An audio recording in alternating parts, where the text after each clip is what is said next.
सीताराम, सभी को स्वागत है आपका चैनल ईसीजी लर्नोलॉजी के अंदर।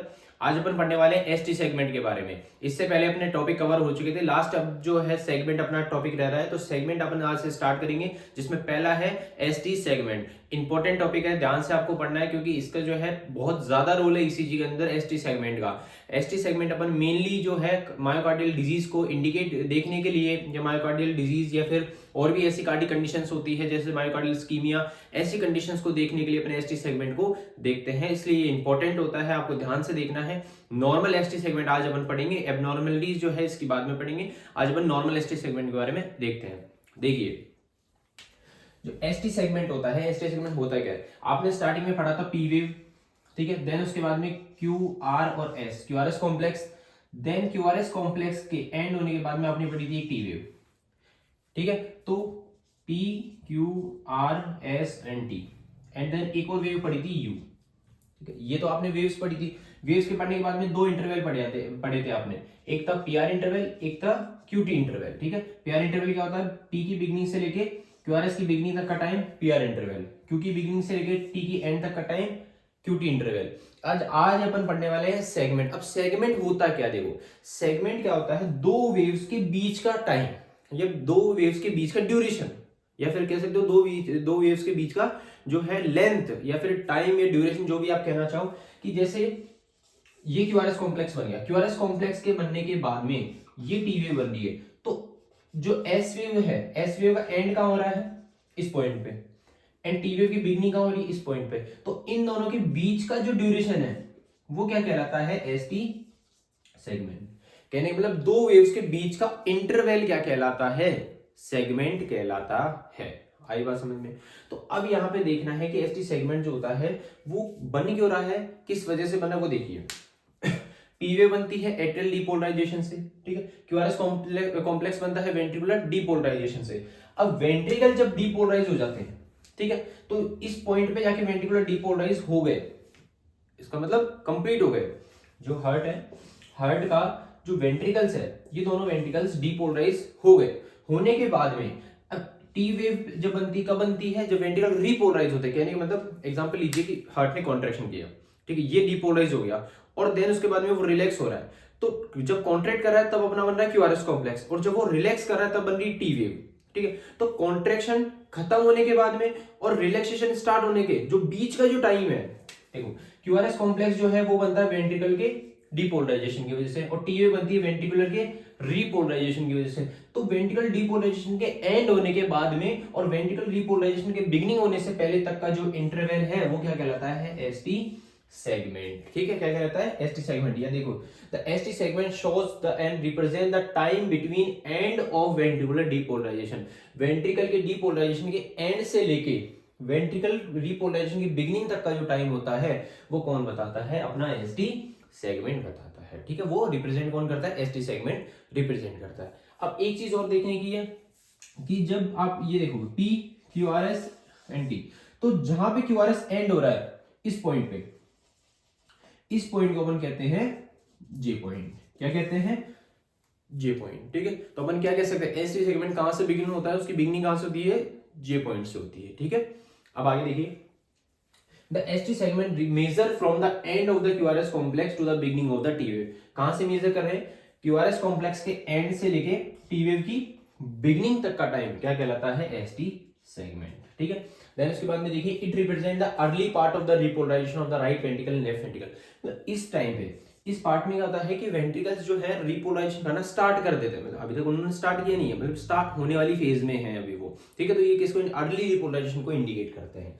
देन इसके बाद में देखिए, ST segment begins from the J point. कहां से, ये जो पॉइंट है, ये मैंने क्या बताया, इसको क्या कहते हैं, वन जे पॉइंट। जे पॉइंट क्या होता है, जहां पे क्यूआरएस कॉम्प्लेक्स जो है वो एंड हो रहा हो और एसटी सेगमेंट स्टार्ट हो रहा हो, तो इस पॉइंट पे ही हो रहा है ये दोनों चीज, तो इसको क्या कहेंगे, जे पॉइंट। तो जे पॉइंट से स्टार्ट होता है, और जे पॉइंट क्या होता है, a point where the QRS complex at ST segment meets, जहां पे क्यूआरएस कॉम्प्लेक्स और एसटी सेगमेंट एंड है, ठीक है।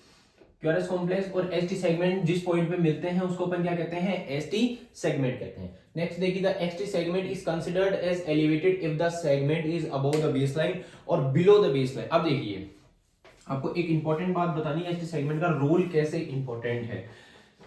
जब आप आगे पढ़ेंगे तो आपको एमआई के बारे में पढ़ना है, मायोकार्डियल इंफार्क्शन के बारे में पढ़ना है। वो क्या होती है? हार्ट अटैक, जिसको अपन नॉर्मल लैंग्वेज में कहते हैं। तो हार्ट अटैक को मेनली अपन देखते हैं एसटी सेगमेंट से। अगर किसी का हार्ट अटैक आता है तो उसके एसटी सेगमेंट में चेंजेस दिखते हैं। अब वो क्या चेंजेस दिखते हैं वो देखिए, PQRS-T, ठीक है, ये है अपना एसटी सेगमेंट। अगर ये एसटी सेगमेंट अभी ये नॉर्मल बेस लाइन पे है, ठीक है, जिस लाइन पे होना चाहिए उस लाइन पे है नॉर्मल, कहीं भी ना तो ऊपर उठा हुआ है ना नीचे। अगर ये अपनी जगह से ऊपर उठा हुआ हो, जैसे कि यहां पे देखिए, यहां पे एसटी सेगमेंट यहां होना चाहिए था, पर ये अपनी जगह से ऊपर है, तो इसको अपन क्या कहेंगे? एलिवेटेड। क्या कहेंगे? एलिवेटेड। और अगर एसटी सेगमेंट अपनी जो है लाइन से, जैसे ये बेस लाइन थी, इस बेस लाइन से नीचे की तरफ है, तो उसको क्या कहेंगे? डिप्रेस्ड। क्या कहेंगे? डिप्रेस्ड या डिप्रेशन। तो यहां पे है the ST segment is considered as elevated. ST segment को अपन किस में कंसिडर करेंगे? एलिवेटेड कंसिडर करेंगे। कब? If the ST segment is above the base line. अगर जो एसटी सेगमेंट है बेस लाइन से ऊपर की तरफ होगा तो उसको क्या बोलेंगे? एलिवेशन या एलिवेटेड। और अगर एसटी सेगमेंट क्या होगा? Below the base line, base line से बिलो है, नीचे की तरफ है, तो उसको क्या कहेंगे? डिप्रेशन। एसटी सेगमेंट डिप्रेशन बोलेंगे। The ST segment is considered as normal if the displacement is less than 1 mm in any lead. अगर एसटी सेगमेंट जो है चाहे हल्का सा ऊपर जा रहा हो, चाहे मतलब कहने मतलब 1 mm से कम अगर ऊपर डिस्प्लेसमेंट हो रहा है, या 1 mm से कम उसका बिलो द डिस्प्लेसमेंट हो रहा है, या देखिए समझिए, नॉर्मल एसटी सेगमेंट जो होता है वो बेस लाइन पे होता है।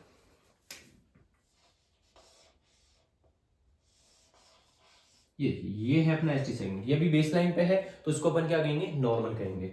इफ अगर आपका एसटी एलिवेशन, एसटी सेगमेंट जो है ऊपर एलिवेट हो रहा है, ऊपर की तरफ जा रहा है, ठीक है, तो उसको क्या कहेंगे? एलिवेशन या एलिवेटेड। ठीक है। अगर एसटी सेगमेंट जो है बिलो द बेस लाइन जा रहा है, ये बेस लाइन से नीचे की तरफ गया, तो इसको क्या कहेंगे? डिप्रेशन। पर ये एलिवेशन और डिप्रेशन भी कितना, अगर 1 mm से कम है, ठीक है, लेस देन 1 mm है, तो उसको अपन नॉर्मल ही कहेंगे। मतलब 1 mm से ज्यादा होना चाहिए जो एलिवेशन है या फिर डिप्रेशन, 1 mm से ज्यादा होना चाहिए। अगर 1 mm से ज्यादा है तो एबनॉर्मल है, अगर 1 mm से कम है तो अपन उसको नॉर्मल ही बोलेंगे। ध्यान रखना, मतलब 1 mm तक एलिवेशन भी हो सकता है, 1 mm तक डिप्रेशन भी हो सकता है, पर इससे अगर ज्यादा रहता है तो एबनॉर्मल हो गया, इससे कम नॉर्मल रहता है तो नॉर्मल है, अगर 1 mm से कम है तो। आगे देखिए, The ST segment is correspond to the phase 2 of the action potential of the cardiac muscles।